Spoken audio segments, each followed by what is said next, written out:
Assalamualaikum warahmatullahi wabarakatuh. Salam sejahtera bagi kita semua. Perkenalkan, nama saya Bayu Iksan Mahendra. Pada kesempatan kali ini saya akan menyampaikan beberapa materi tentang konseling keluarga. Nah, pada kesempatan kali ini saya akan menjelaskan terkait permasalahan dalam keluarga di era milenial dan tantangan keluarga di era milenial abad 21. Oke, pada kesempatan pertama kali ini saya akan menjelaskan terkait permasalahan dalam keluarga di era milenial. Yang pertama ada permasalahan komunikasi. Komunikasi memiliki peran yang sangat penting dalam membangun hubungan yang dekat antara anggota keluarga. Namun, seiring berkembangnya zaman, banyak nilai-nilai yang mulai berubah sehingga memunculkan gap atau jarak antara nilai yang diajarkan di generasi sebelumnya dengan realitas yang terjadi saat ini. Hal ini dapat menyebabkan perselisihan antara keluarga, terutama banyak kasus yang terjadi seperti kasus orang tua dengan anak karena perbedaan pola pikir yang antara orang tua dan anak itu berbeda zaman, jadi pola pikirnya yang berbeda. Oke, yang kedua ada kemudahan teknologi. Kemudahan teknologi memang menjadi sebuah hal yang memberikan banyak dampak positif, namun juga banyak dampak negatifnya juga. Nah, seiring berkembangnya teknologi memudahkan anak-anak dapat mengakses informasi dan kadang anak pun dapat meniru dari hasil apa yang dia dapatkan di menyerap dari teknologi tersebut. Oleh karena hal itu perlu adanya penjagaan lebih dari orang tua, misal melakukan usaha dengan cara yang preventif seperti mengajarkan nilai-nilai positif sebagai tameng atau penjagaan untuk anak agar anak bisa memasuki dunia yang melek teknologi, agar anak tidak tersesat ketika menjalani kehidupan di media sosial atau dunia maya. Nah, dalam penelitian Arifin yang dilakukan di tahun 2020 menjelaskan bahwa kemudahan teknologi ini khususnya media sosial seringkali disalahgunakan dengan memprovokasi dan hal negatif lainnya. Nah, banyak sekali kasus-kasus yang terjadi di abad ini karena kemudahan teknologi, mulai dari ujaran kebencian, penyebaran berita hoax, dan penyebaran video atau foto-foto rasisme dan pornografi. Nah, untuk menghindari hal seperti itu, maka dari itu kita sebagai calon orang tua atau kakak atau sebagai diri sendiri untuk selalu mewanti-wanti dan memprotek diri agar terhindar dari hal-hal negatif akibat dari kemajuan teknologi dengan cara upaya-upaya preventif tersebut. Oke, yang ketiga ada kecenderungan adik terhadap sesuatu yang berbau teknologi.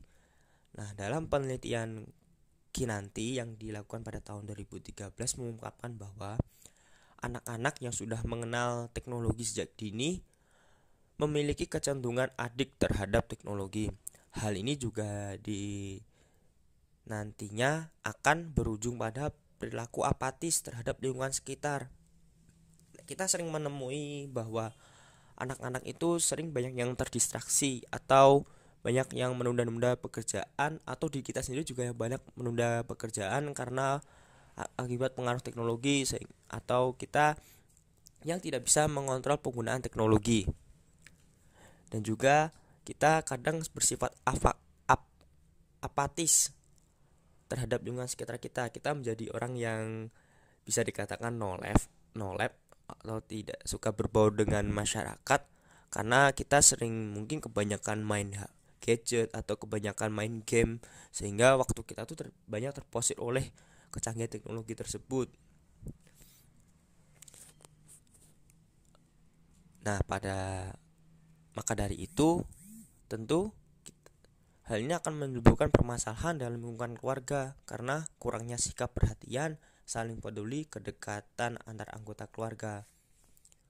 Oke, maka dari itu kita sebagai kaum milenial yang tentunya banyak sekali mudah mendapatkan informasi di abad ini, kemudahan teknologi yang membuat kita semakin termudahkan untuk belajar, nah kita pasti akan mudah untuk mendapatkan kiat-kiat dalam membentuk keluarga yang harmonis bagi generasi milenial.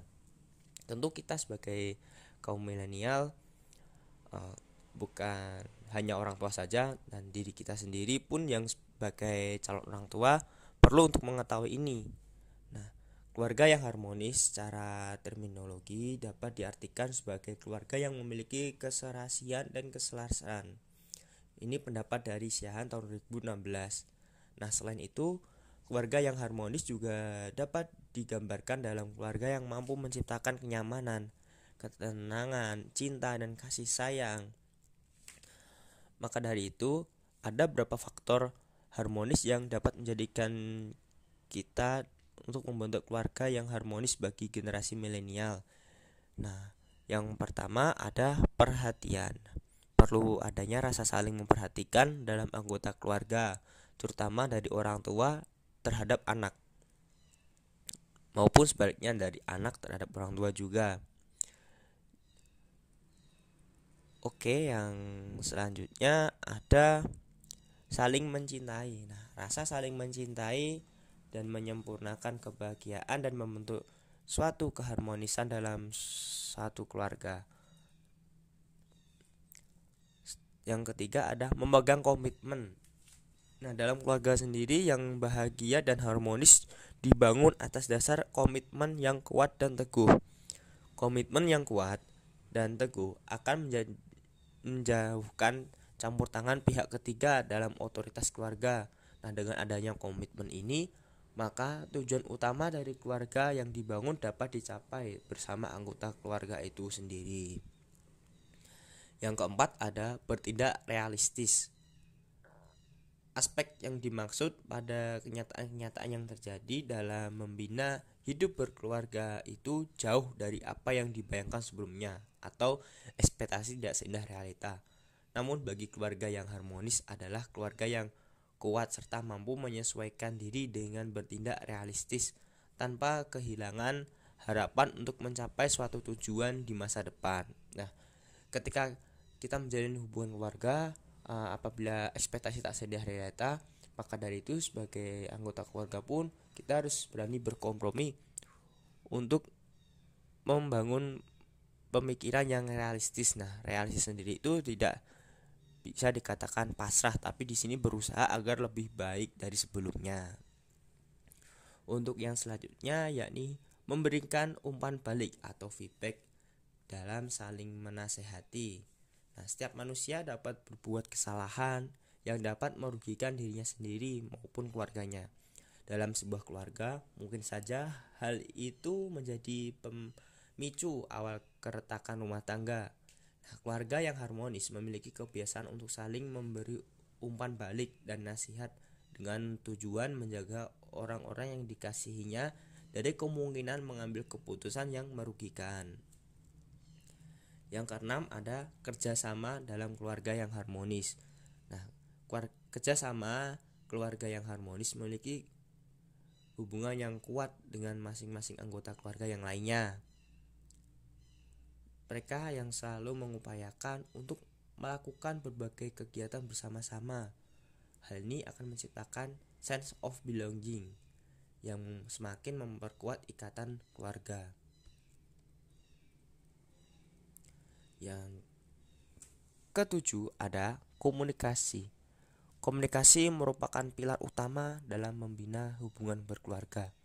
Terciptanya komunikasi yang efektif dalam berkeluarga semakin memperkokoh ikatan batin di antara anggota keluarga tersebut. Keluarga yang bahagia berusaha untuk mengedepankan komunikasi dalam mengatasi permasalahan maupun pengambilan keputusan yang penting. Selanjutnya ada mengelola ekonomi dengan baik. Hampir sebagian besar waktu dalam keluarga dewasa ini adalah untuk mencari nafkah.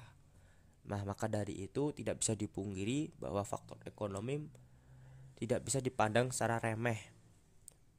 Nah, jadi kemampuan mengatur dan mengelola ekonomi dalam keluarga itu merupakan suatu yang wajib kita miliki dan kita punyai.